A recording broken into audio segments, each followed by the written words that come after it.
era pra não.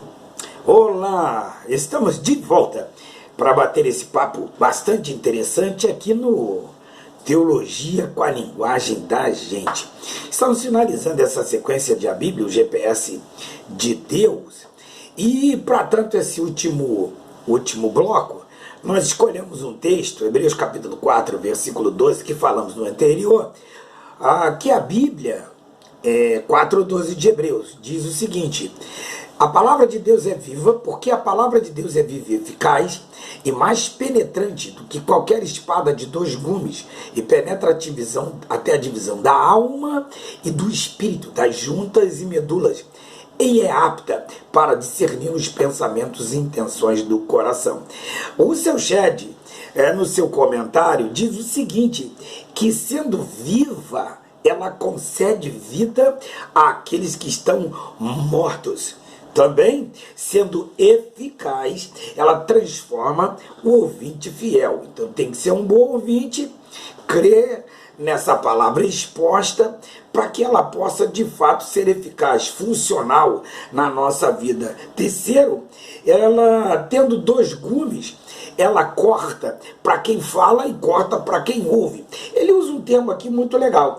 Aquele que a usa em primeiro lugar, é cortado.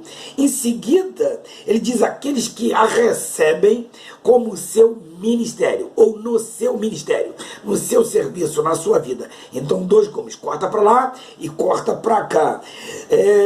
Sendo cortante, ela traz luz àquilo que está obscuro em nosso coração, em nosso subconsciente.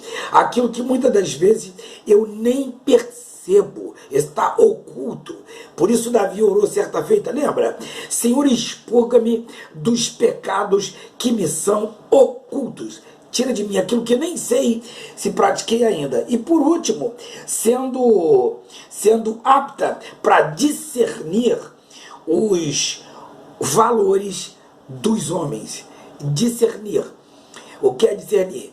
Eu particularmente entendo que discernimento é entendimento, é a capacidade de você julgar os valores.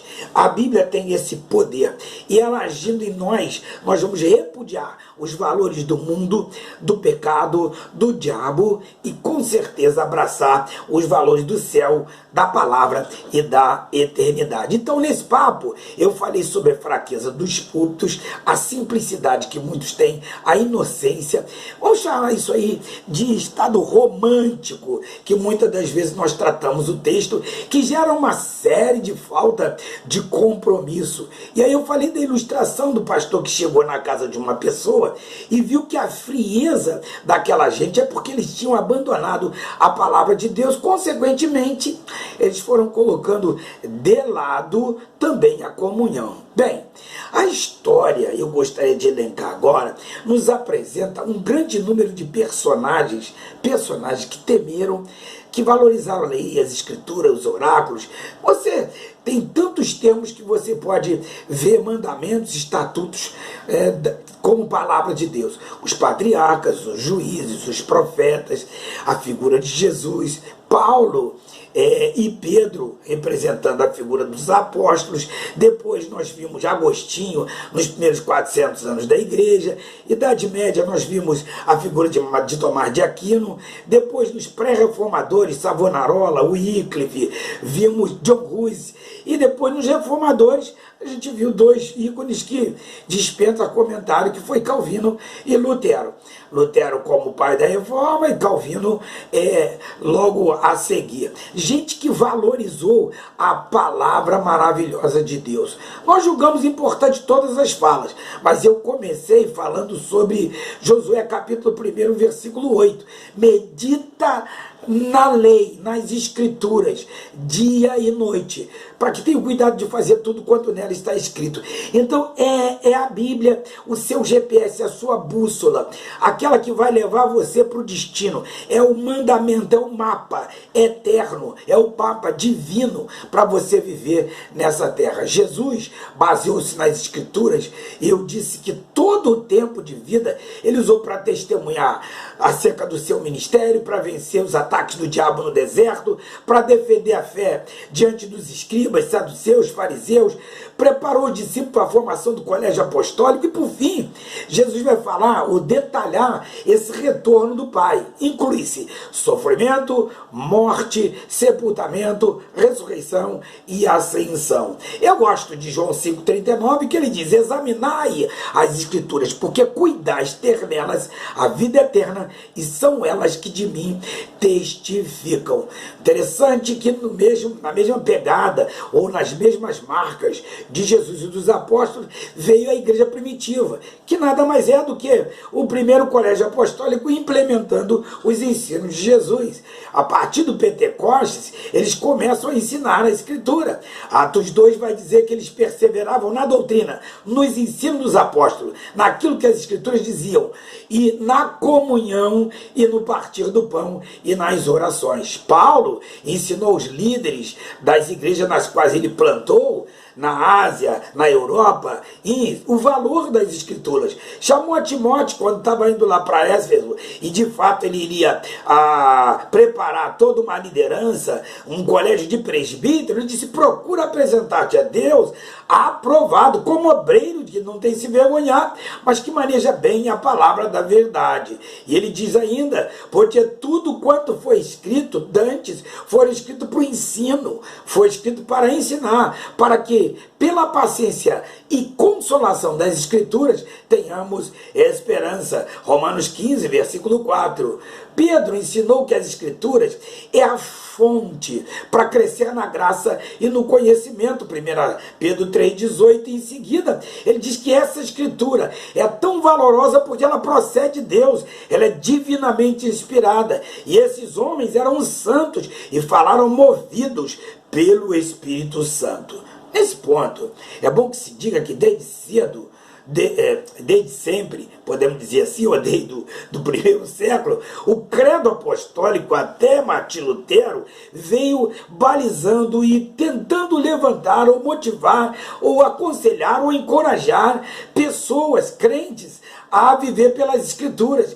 Lutero, por exemplo, escreveu o Catecismo Maior e Menor, querendo que esses crentes ouvissem e praticassem a Escritura, ou seja, pudessem ser capazes de defender a doutrina, destacar sua importância, falar sobre autoridade, suficiência e se contrapor às heresias do primeiro século da era cristã e, consequentemente, até os nossos dias. Contrapor-se com a heresia. Tem uma matéria na teologia chamada apologética, que vai trabalhar a defesa de fé. Enfim, há algumas declarações de Lutero que vale a pena a gente dizer. Se você perguntar a um cristão que característica o torna digno de ser chamado cristão, ele não poderá de modo algum dar outra resposta se não ouvir a palavra de Deus. Portanto, o cristão tem um órgão apenas, os ouvidos. Veneno mortal para a fé é o tédio perante a palavra de Deus. Quem não continua aprendendo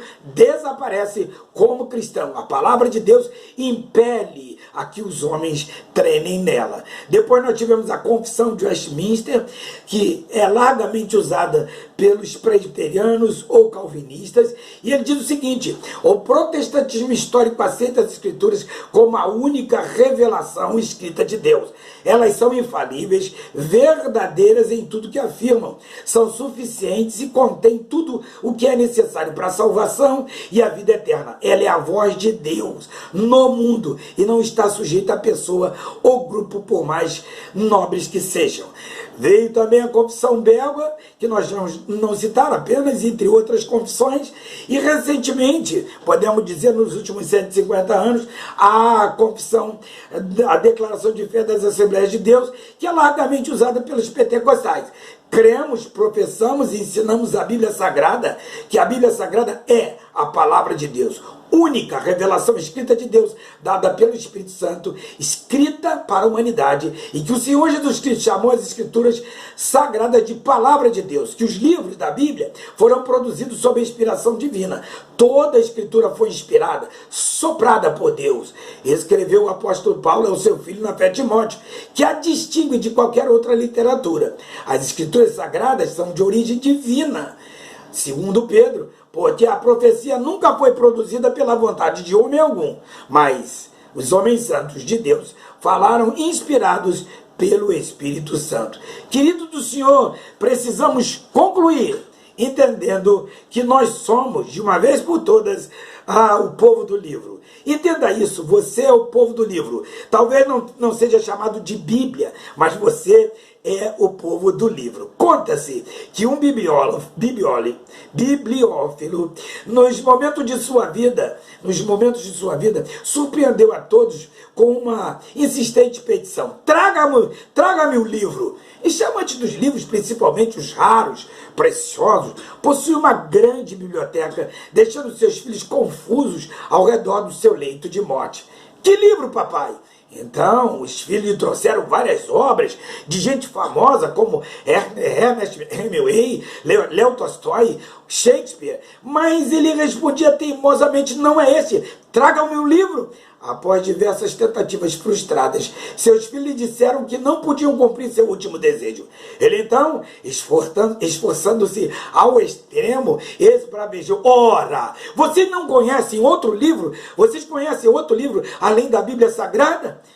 Ora, um homem no leito de morte, bastante importante, considerou que a Bíblia era o livro. Nós somos esse povo que consideramos a Bíblia como livro. Finalizo dizendo um pensamento de Franklin Ferreira: devemos afirmar a centralidade das Escrituras Sagradas na vida cristã. Elas são o meio pelo qual a graça de Deus nos encontra. Nelas descobrimos nosso único Salvador, Jesus Cristo. Que bênção! Foi estar discorrendo com você sobre 6 tópicos, valorizando a palavra de Deus, entendendo a palavra de Deus. Ela é o nosso GPS, ela é a nossa regra de fé e de prática. Bom, nós estaremos no próximo bloco falando com você por que teologia, se a gente tem a palavra de Deus. Dê um like no canal, isso, inscreva-se se você não é inscrito. Que bom que a gente está podendo trocar. Interaja conosco. Telefone 99-587-3317. Um abraço. Até o próximo encontro, permitindo Deus. Teologia na linguagem da gente. Beijo grande. Longe de você, era pra viver sem graça, era pra ser lei pecado, era pra não ter mais nada.